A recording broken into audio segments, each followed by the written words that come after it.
Hello दोस्तों, क्या आपने कभी गौर किया है? अमीर आदमी बड़ी से बड़ी गलती करके भी सड़कों पर खुलेआम घूमता है, लेकिन एक गरीब सिर्फ एक झूठे केस में अपनी पूरी जवानी गंवा देता है। अमीर आदमी के लिए कानून एक खेल की तरह, उसके पास महंगे वकीलों की फौज होती है जो कानून की बारीकियों से उसे ढाल की तरह बचा लेती है।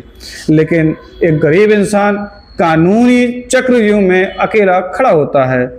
उसके लिए एक तारीख का मतलब सिर्फ कोर्ट जाना नहीं, बल्कि अपने परिवार की एक दिन की रोटी और दिहाड़ी का नुकसान है।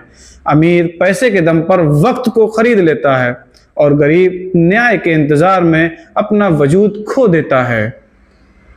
पर आखिर इस अन्याय का जिम्मेदार कौन है?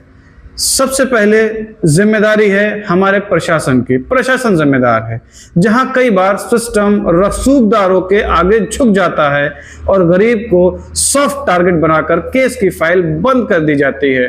दूसरा जिम्मेदार है धीमा न्याय। जब कोर्ट की तारीखें सालों लंबी खिंचती हैं तो वो न्याय नहीं बल्कि गरीब के साथ हुआ एक जुर्म बन जाता है।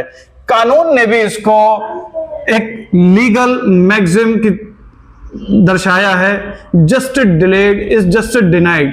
जब जस्टिस, कोई भी न्याय प्रणाली जब किसी भी चीज को बहुत देर कर देती है तो वो फिर वहां उसके साथ न्याय नहीं होता है।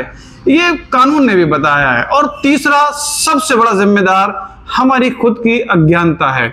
सच तो यह है कि हम कानून से इसलिए नहीं हारते कि हम गलत हैं, बल्कि इसलिए हारते हैं क्योंकि हमें अपने अधिकारों का पता ही नहीं। जब तक हम डरते रहेंगे तब तक शोषण होता रहेगा।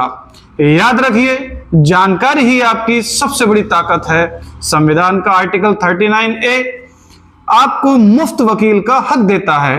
अगर आपके पास पैसे नहीं हैं तो हार मत मानिए, कानून से अपना हक मांगिए। और आपको कानून हक दिलाने के लिए संविधान ने आपको बराबरी का दर्जा दिया है।